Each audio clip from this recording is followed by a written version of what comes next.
Healthy Living, brought to you by the Christ Hospital.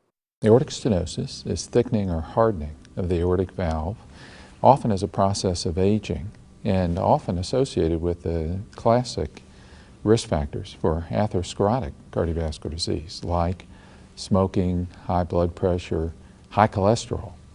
And this impairs or reduces the mobility of the valve so that the heart has to work much harder to pump blood across this valve to get it out to the body.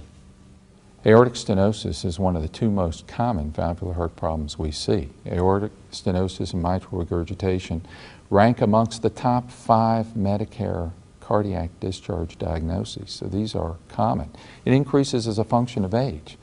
10% or more of people who are 80 years of age or older have some degree of aortic valve stenosis, and up to a third of those can be severe.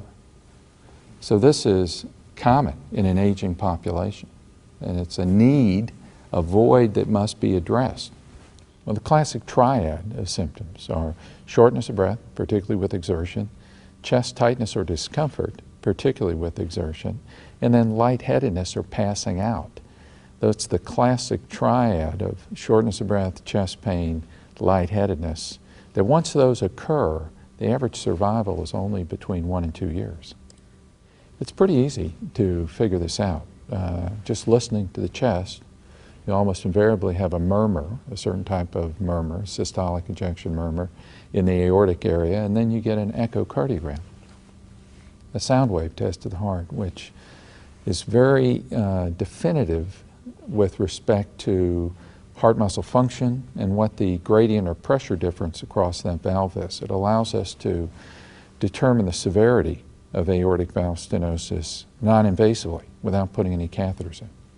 Our team is constantly refining the process, constantly trying to improve the process to optimize patient outcomes and also to minimize the trauma and the inconvenience of the procedure. If you can imagine coming in, having your aortic valve replaced, you're 80 years old, you had prior bypass surgery 15 years ago, a common scenario, and you're going home the next day.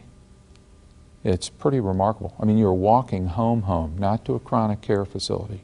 You're going home.